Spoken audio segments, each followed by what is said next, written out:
O governador Ronaldo Caiado inaugurou a Semana do Meio Ambiente em Goiânia, evento realizado pela Secretaria de Estado do Meio Ambiente e Desenvolvimento Sustentável, a SEMAD, e com o tema Conciliando Pessoas e Natureza. Durante a abertura, foi apresentado o projeto Agrosustentável, que tem como objetivo recuperar a bacia do Alto Rio Meia Ponte.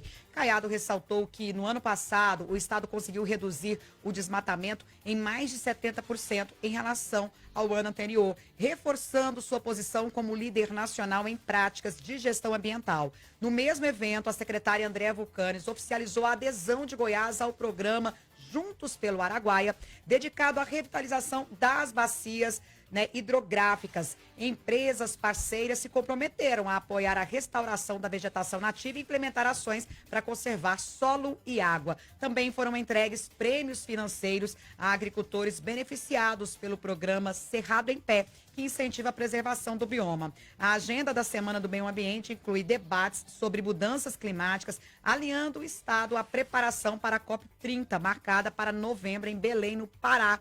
E aí, por falar em meio ambiente, falar dessa semana ambiental, para falar sobre ecologia e essa semana ambiental, estamos recebendo o Murilo Arantes, consultor ambiental. Bom dia, bem-vindo. Bom dia, Ravena. Uma satisfação estar aqui, podendo falar desse tema tão relevante para todos nós, né? Estamos Exatamente. aqui vivos, podendo exercer o nosso lugar de cidadão, mas também saber que temos nas nossas ações o impacto de tudo que a gente faz enquanto indivíduo, enquanto sociedade. Murilo, a gente pensa que quando fala meio ambiente é só árvore, água. Mas meio ambiente somos nós, seres humanos. E a forma como a gente cuida do nosso ecossistema diz respeito à qualidade de vida que nós vamos ter. Isso. Nesse dia tão importante, para a gente chamar essa atenção para nós mesmos, né? Assim, a gente está comemorando aqui o Dia Internacional do Meio Ambiente, mas eu sempre falo do ecológico, né? O que eu posso fazer no meu dia a dia para que eu possa dar a minha contribuição de alguma forma, para zelar melhor desse ambiente em que a gente está.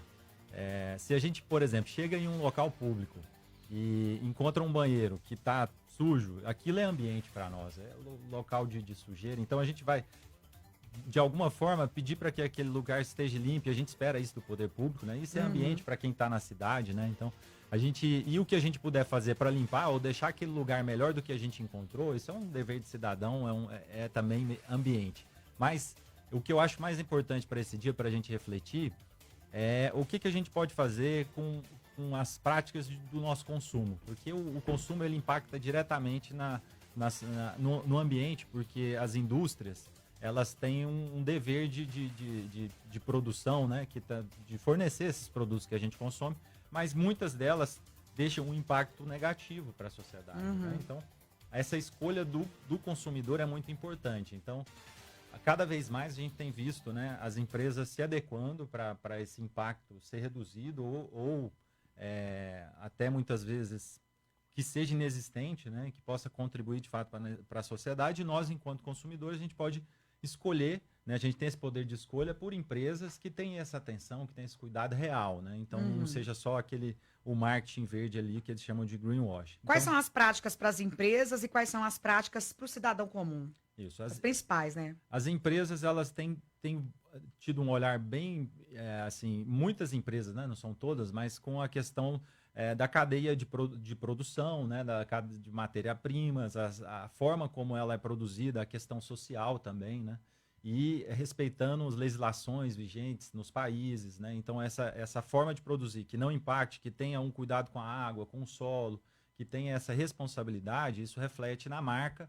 E isso, para nós, enquanto consumidores, a gente pode selecionar o que a gente quer. Eu até falo que quando a gente compra um produto de uma empresa, a gente é um acionista dela. Aquela microfração que a gente paga por aquele produto é como se a gente fosse um acionista. Eu acredito naquela marca. Então, é uma maneira da gente impactar o mundo nas nossas escolhas.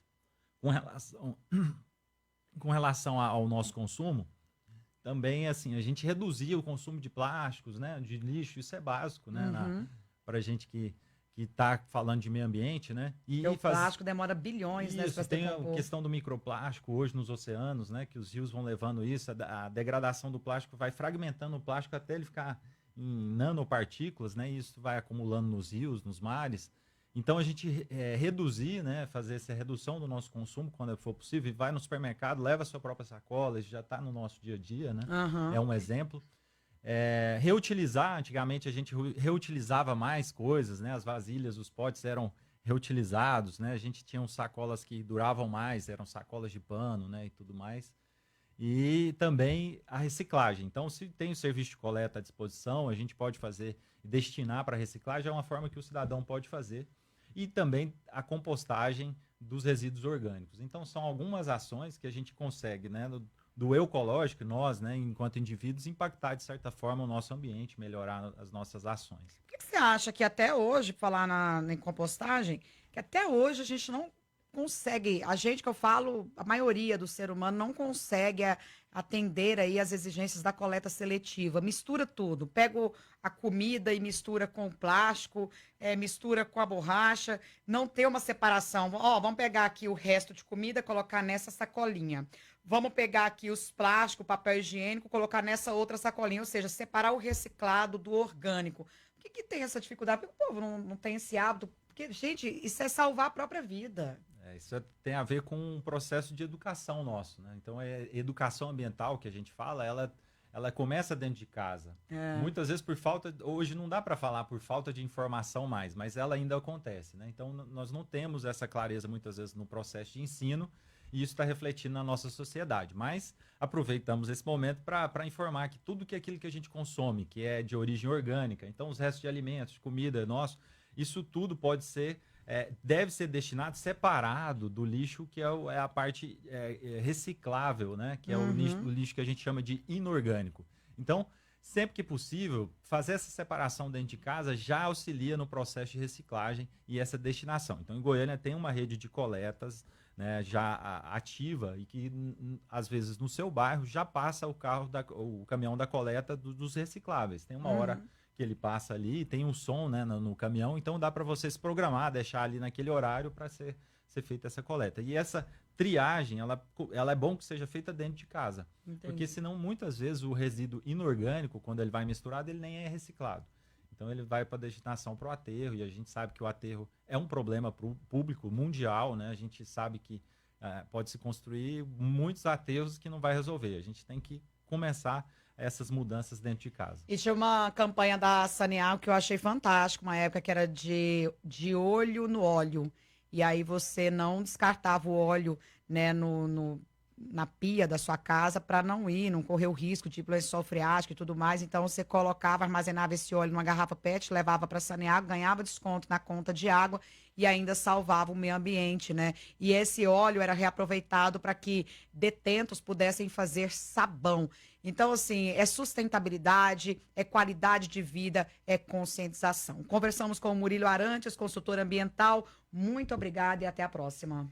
Grato pela essa oportunidade, Ravena. Só fazer uma lembrança aqui. Ontem meu avô tem 20 anos que ele desencarnou, que ele morreu. Meu avô foi o idealizador da caminhada ecológica, foi um ambientalista de fato, na prática, né, fez isso. Então faço aqui em memórias ao seu Donca, Antônio Firmino de Lima, toda a família aí que está aí lembrando desse momento, né, e pela sua contribuição aqui para a preservação do Rio Araguaia, que é um rio tão importante para nós, e a gente está aqui na luta também para que isso vá adiante, a gente possa cuidar e zelar do meio ambiente.